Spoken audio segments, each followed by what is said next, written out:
Akibat banjir bandang yang melanda beberapa kecamatan di Kabupaten Pati, menyebabkan satu rumah di Kecamatan Margoyoso jebol tak kuat menahan air.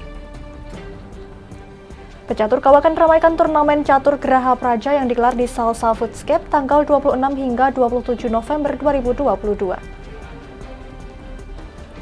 Sekolah Adiwiyata tidak hanya dituntut untuk peduli lingkungan, namun juga diimbau untuk mengembangkan Adiwiyata menjadi wirausaha. Selamat malam pemirsa, bersama saya Amanda Soraya, Anda tengah menyaksikan Jateng hari ini.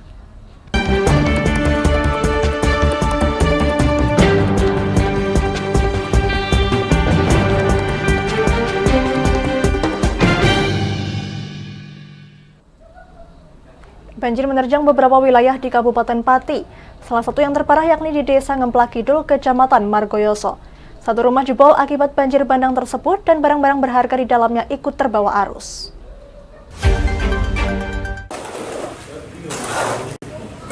Banjir menerjang beberapa wilayah di Kabupaten Pati pada Minggu sore.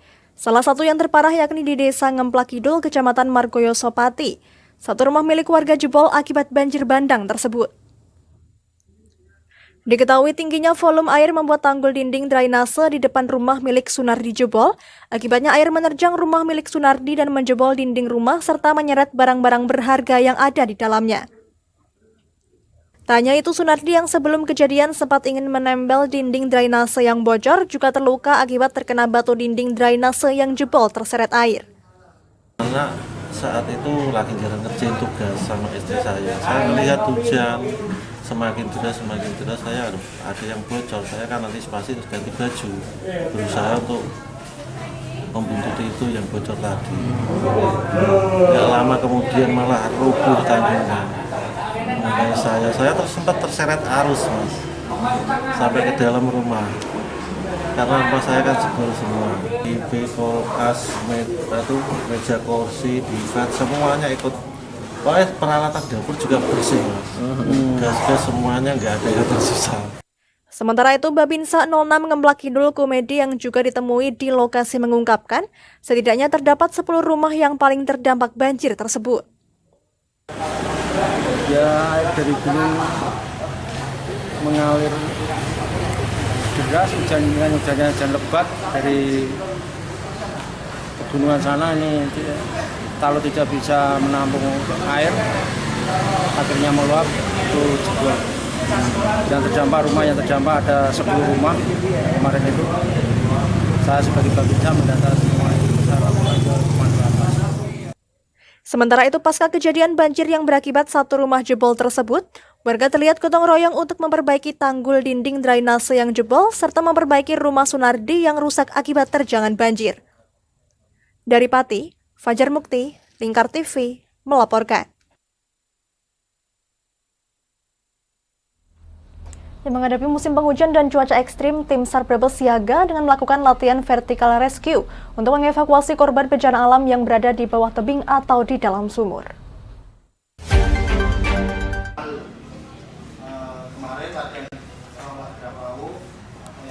Bila musim hujan tiba, wilayah Kabupaten Brebes sangat rentan terancam bencana alam seperti banjir, banjir bandang, tanah longsor, angin puting beliung, bahkan gempa bumi.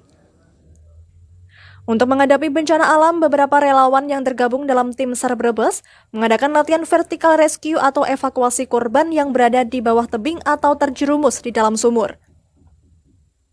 Sebelum latihan, relawan dibekali latihan beberapa macam simpul tali sesuai kegunaan atau kondisi apapun. Koordinator tim SAR Brebes Waryadi yang juga sebagai pelatih utama mengatakan, tim SAR sudah melakukan beberapa materi latihan selama musim penghujan ini. Sebelumnya, para anggota sudah dilatih pertolongan menggunakan perahu karet untuk mengevakuasi korban pada saat terjadi banjir besar.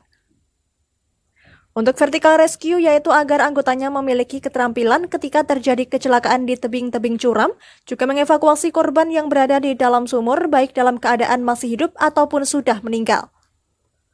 Sementara tim SAR sendiri sudah memetakan potensi bencana yang ada di Kabupaten Brebes saat musim penghujan.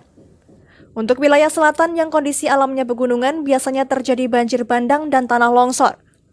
Untuk wilayah tengah dengan kondisi alam antara pegunungan dan pantai biasanya terjadi bencana terjangan angin kencang atau angin puting beliung, dan untuk wilayah utara dengan dataran rendah maka sering terjadi banjir besar. Itu vertical rescue. Gunanya apa ini vertical rescue dan perahu karet itu? Untuk kegiatan pelatihan perahu karet itu bila mana terjadi di wilayah Kabupaten Brebes mengalami banjir, kita itu sudah siap dengan segala peralatan dan personilnya. Pada waktu kita di lapangan itu tidak canggung. Kalau boleh tahu untuk wilayah Kabupaten Brebes itu potensi bencananya apa aja? Untuk wilayah Kabupaten Brebes sendiri, di wilayah selatan Brebes itu biasanya itu tanah longsor dan banjir bandang, dan untuk wilayah Brebes bagian tengah itu biasanya puting beliung, dan untuk wilayah Pantura Brebes itu biasanya banjir rob yang disusul dengan air hujan dari selatan. Tim SAR Brebes berharap di Kabupaten Brebes tidak terjadi lagi bencana alam. Namun mereka telah menyiapkan diri dengan alat seadanya dan tentunya dengan keterampilan para anggotanya, sehingga ketika melakukan evakuasi bukan mereka sendiri yang juga menjadi korban. Dari Brebes, Gus Fadilah, Lingkar TV, melaporkan.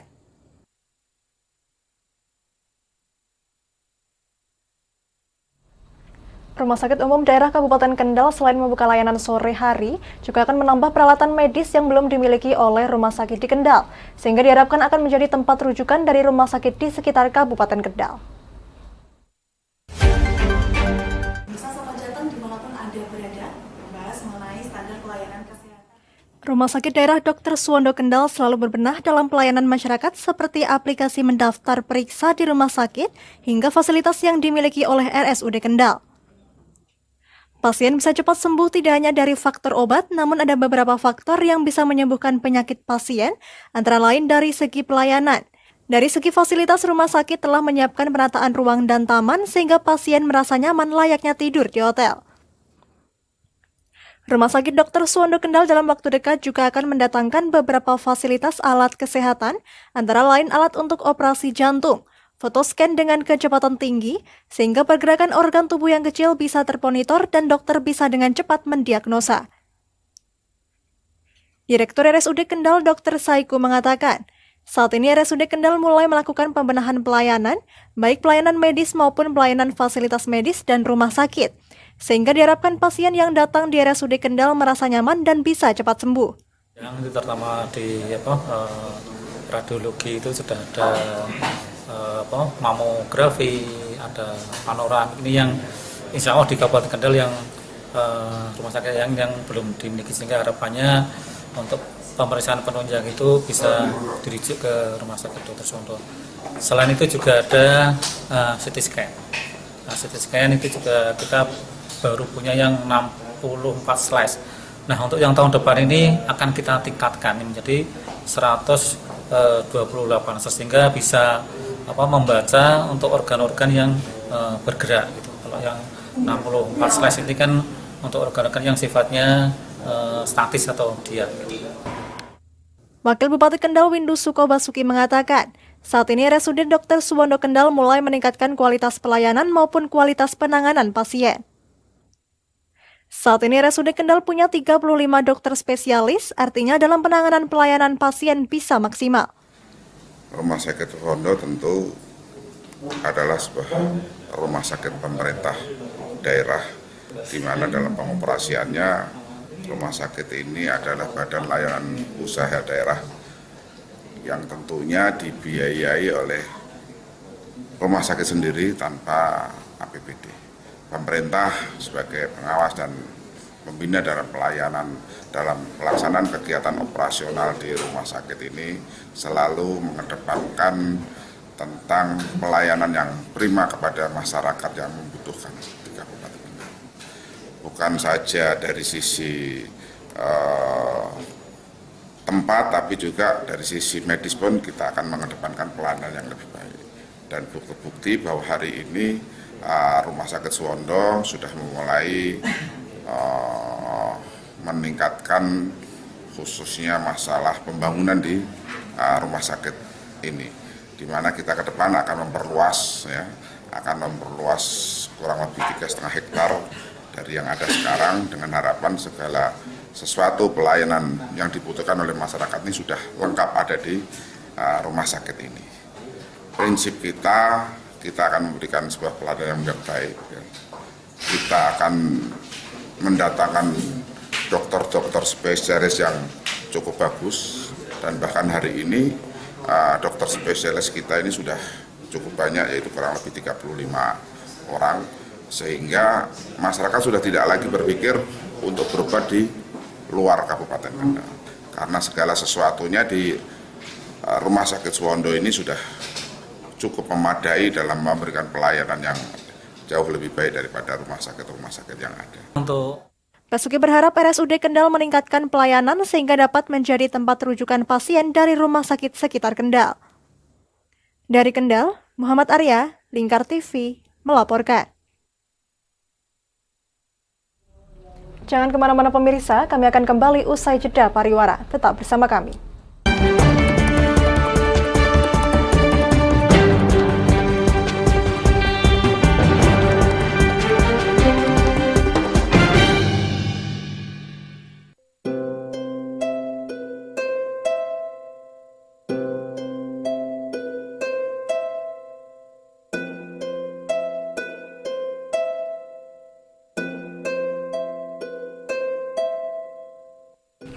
Wah iki yo siaran TV apik temenan.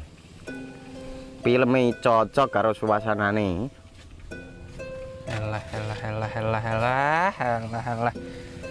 Lapo le bro ngene iki awan-awan kok. Iki lho nonton TV, Kang. Wah, kenal nedan kowe wong genang delok HP kok delok TV piye?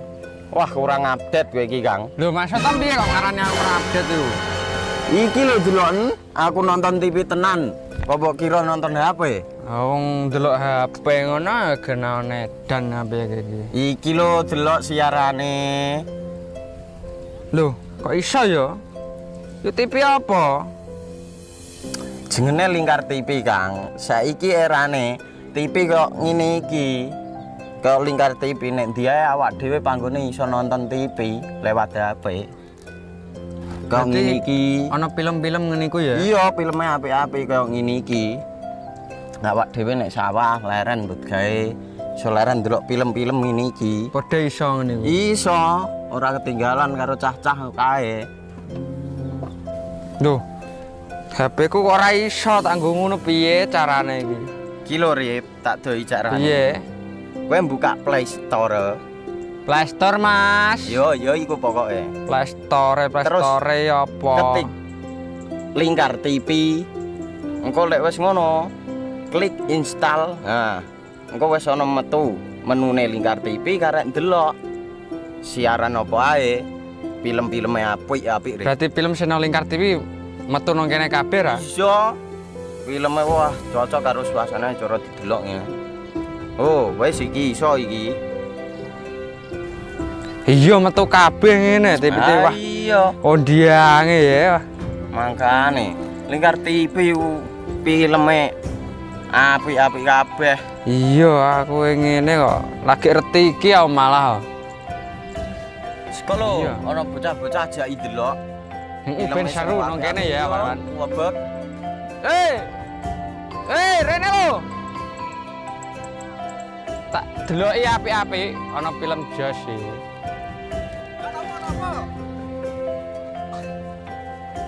Rene go Rene.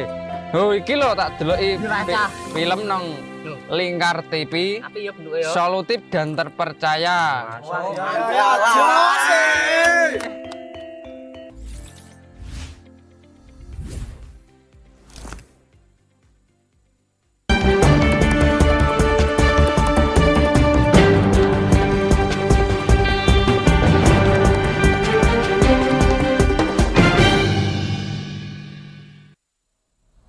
Masih bersama Jateng hari ini pemirsa.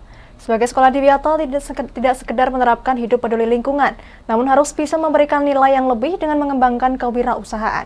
Seperti SMA Negeri 1 Weleri diimbau menciptakan kondisi yang baik bagi sekolah sebagai tempat kegiatan pembelajaran.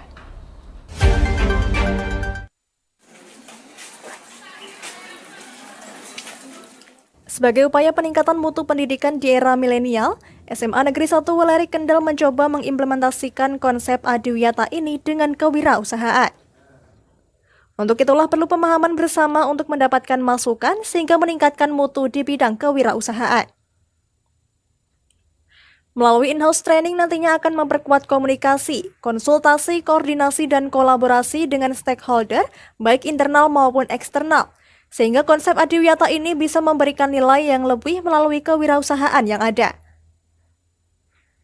Kepala SMA Negeri 1 Weleri Isa Ansori berharap ke depan dengan peningkatan mutu ini bisa memperkuat pemahaman praktik baik di sekolah maupun di kehidupan sehari-hari, sehingga adiwiyata yang dikembangkan ini tidak hanya dimaknai sebagai kepedulian kepada lingkungan, tetapi bagaimana kepedulian kepada lingkungan bisa menumbuhkan kesehatan dan dengan penanaman bisa menghasilkan keuntungan.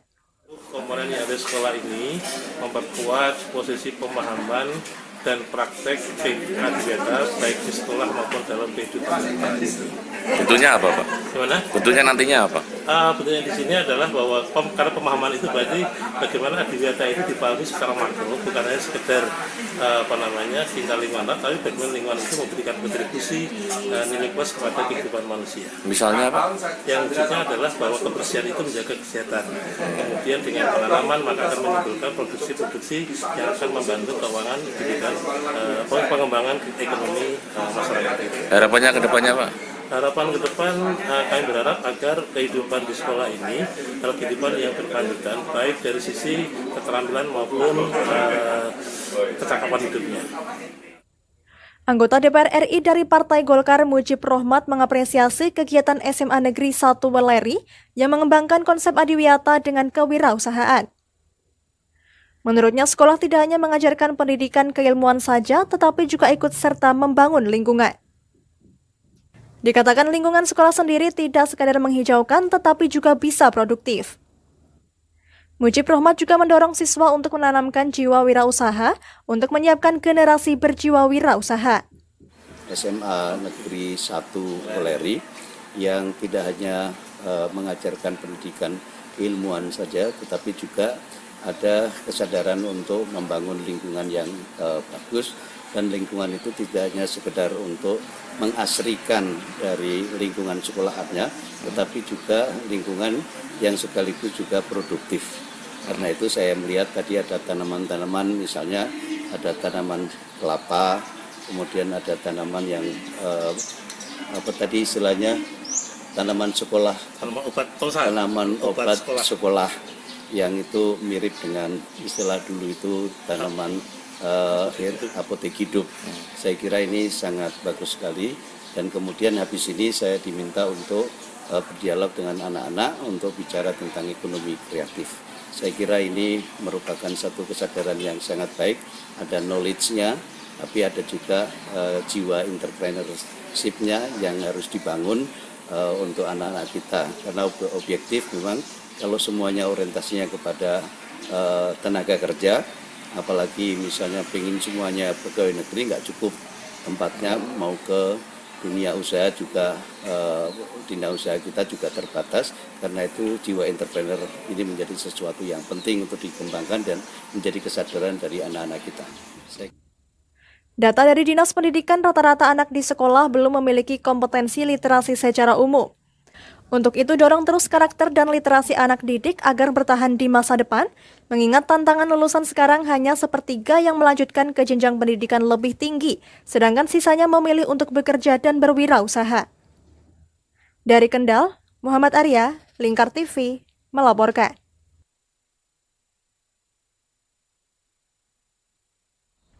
Sejumlah pecatur kawakan yang berasal dari beberapa daerah meramaikan turnamen catur Geraha Prajapati.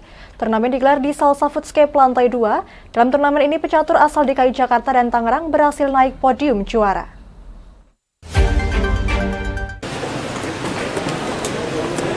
Sejumlah pecatur kawakan yang berasal dari beberapa kota di Indonesia ikut meramaikan turnamen catur Geraha Prajapati yang digelar di Salsa Foodscape lantai 2 Pati. Turnamen digelar selama 2 hari, yakni Sabtu 26 November hingga Minggu 27 November 2022. Pertandingan catur dibagi menjadi 2 kelas, yakni lokal dan juga nasional terbuka. Lokal sendiri dipertandingkan untuk pecatur asli Pati. Sedangkan nasional terbuka diikuti pecatur yang berasal dari luar kota Pati maupun dari Pati sendiri. Salah satu pecatur master nasional asal Grobogan yang juga ikut dalam turnamen tersebut mengungkapkan, keikutsertaannya di turnamen catur Geraha Prajapati ini sebagai persiapan menjelang Porprov 2023 mendatang. Ini sebagai ajang untuk pemanasan sekaligus latihan ataupun tryout, terutama saya dari Kabupaten Grobogan. Ini dari Grobogan berapa orang, Pak? Saya di Grobogan ada 2 orang, tapi yang lain ada yang ikut di Temanggung. Karena pada waktu yang bersamaan ini ada 3 turnamen yang bersamaan, yaitu di Pati, kemudian di Temanggung dan Sidoarjo. Sementara itu, Suud Budi Raharjo, Direktur Geraha Praja mengungkapkan, diselenggarakannya turnamen ini untuk mengangkat olahraga catur di Kabupaten Pati, pihaknya memandang antusias masyarakat sendiri terhadap olahraga catur sangat luar biasa. Ya, jadi skala kegiatannya skala nasional karena terbuka, itu siapapun boleh ikut, dan laporan dari panitia, ini ada beberapa master internasional, juga ada master nasional, ada juga pemain lokal yang berkualitas yang mengikuti event. Ini harapannya akan semakin merangsang masyarakat untuk melihat bahwa Pati ini ternyata juga menjadi salah satu simpul pertumbuhan para pecinta catur. Dalam turnamen ini, kelas nasional terbuka dimenangkan oleh pecatur luar kota Pati, yakni pecatur asal Tangerang dan juga DKI Jakarta. Total hadiah turnamen ini mencapai 15 juta rupiah. Dari Pati, Fajar Mukti, Lingkar TV, melaporkan. Berita tadi sekaligus mengakhiri kebersamaan kita kali ini. Terus saksikan Jateng hari ini setiap pukul 21 waktu Indonesia Barat hanya di Lingkar TV. Akhirnya saya Amda Soraya, mewakili seluruh kerabat kerja yang bertugas pamit dari hadapan Anda. Terima kasih dan sampai jumpa.